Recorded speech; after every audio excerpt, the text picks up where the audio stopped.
Hello there, welcome back to our channel Anshui for some new stories. Last time we witnessed the horrifying court session and the humiliation that Sirius faced in the courtroom.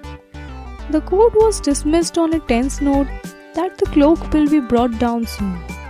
Let us see if the safety of the kingdom was really ensured or not. And lastly, who was the cloak? The routine of the kingdom continued in a similar fashion as before.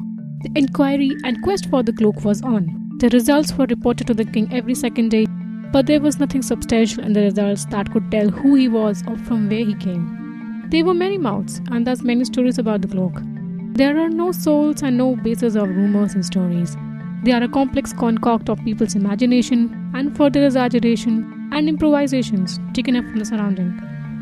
No doubt that the efforts of army chief were relentless, fierce and truly diligent, but the probe was not showing any serious lead. Slowly, the dust rested again. The investigation showed no real results, and the masses slowly again began to forget the controversy. The king got assured that the cloak is harmless and is not a threat to his kingdom. It might be that he came to know about the probe against him and decided to leave the kingdom never to return again. The king ordered to cease the investigation. Ignatius resiled to its daily routine, gloomy, no rumor to talk about. But as it was destined, Ignatius got its push again, but this time a jarring one. It was a full moon night, and light breeze was making the atmosphere pleasant. It was dark and marketplace was brimming with people. The place was lit by lamps and energy. The scene was vibrant and spirited, and then the commotion occurred. The cloak entered the market street. People panicked and shouted.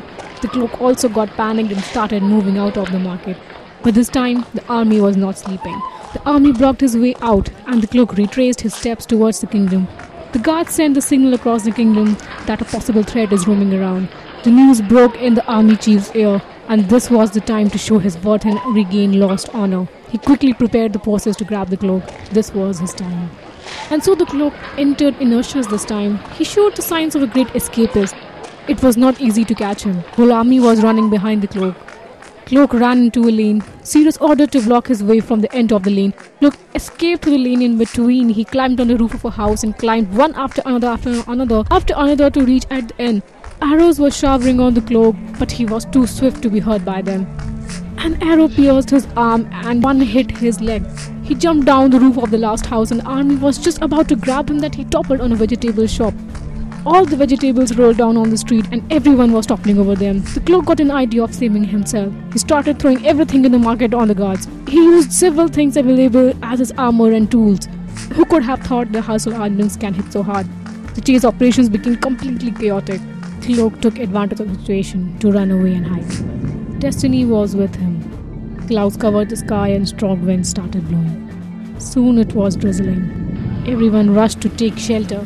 Situation grew more chaotic. Sirius noticed that the cloak could not be seen and had indeed escaped from their reach again. Taking the pulse of the situation, Sirius alarmed the guards of the palace and ordered to beef up the security. Rain stopped, but the chaos did not. It grew more dark. Cloak started walking towards the dark. Little did he know that he was walking towards the palace.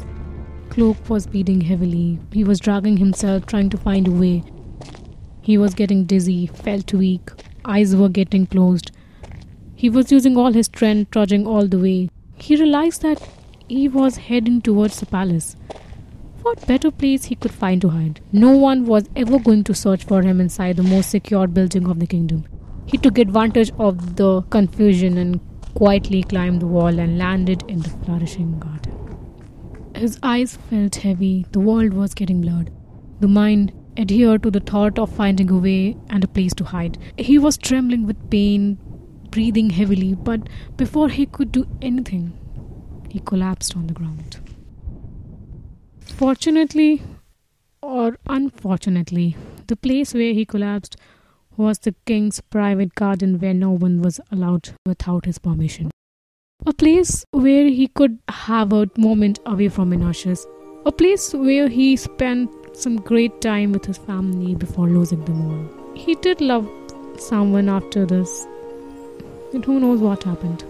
The incident shaped his future self. He built huge, gigantic installations around him. Neither he wished to let anybody in, nor he ever received any inspiration from the people around to do so, and nor did anybody bother to. He confined himself in the huge palace of his own. The installations added a new layer every time. He became more furious, more fierce. He commanded fear. He lost himself in the progress of his kingdom. He was immersed in his duties and worked irrespective of time or occasion, and day or night, and he expected the same from everyone else. With each growing year, this replacement for loneliness grew out to become an incessant obsession for perfection, boundedness, and commitment to duties and discipline. Not only for himself, but also for every single element of Inertius. Mumno started to believe in authoritative rule. He thought that the world only accepts the strong and commanding. People began fearing him even more. Everyone witnessed him growing more stoic and stone-hearted every year. These long years of solitude, partially self-imposed and partially the consequence of his people's negligence, and later their fear for him, eroded Mumno's already ebbing emotions and empathy. And in the process of being commanding, he created an image of him being strong. An image that he had to carry every day. So it was a cycle, and he was trapped in it. He had to show his toughest side to the world. After all, he was the king. But in his garden, he could be what he was: weak, emotionally strained, and wrecked. The walls that he built, he had to carry their weight around him every time and every day. And this was surely exhausting. And it was very sad that not even a single person in Inertius had the intention or the courage to breach those insulations.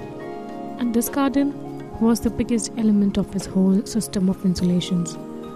Nobody should see him or touch him or feel him truly. His garden was his solace to his otherwise lonely, solitary existence.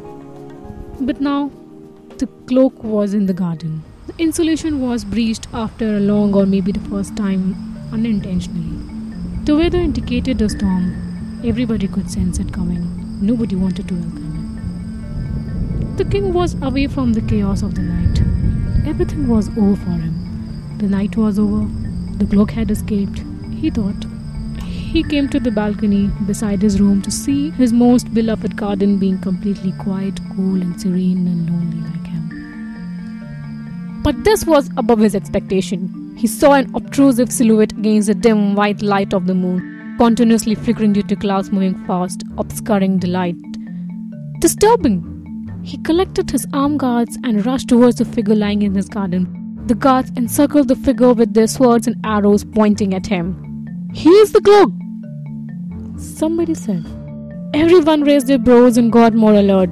They had infiltrated, caught into the trap willingly, all by himself, without any serious efforts, and after gravely failed efforts. All of these matters were going to be addressed after the night was over, but right now, the important matter: uncovering the cloak. Mumno ordered the chief to remove the veil, and chief ordered some of his men to execute the command, and the veil was removed.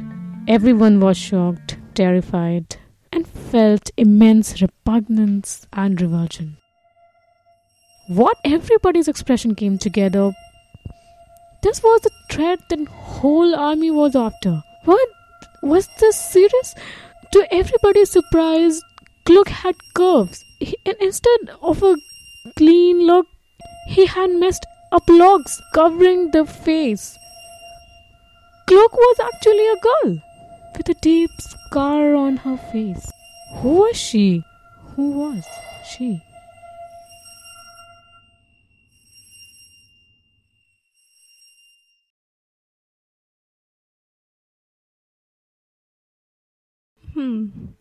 A girl to everyone's surprise.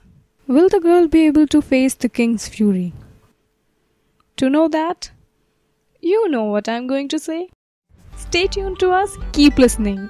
If you have missed any of the previous parts, then the links are in the description. Please subscribe to us. If you liked anything about the story, share it with your friends. Hit the like button. Tell us any suggestions you have. See you guys next Sunday. Stay healthy, stay happy. We are Enshway. Do not forget the name. Bye bye.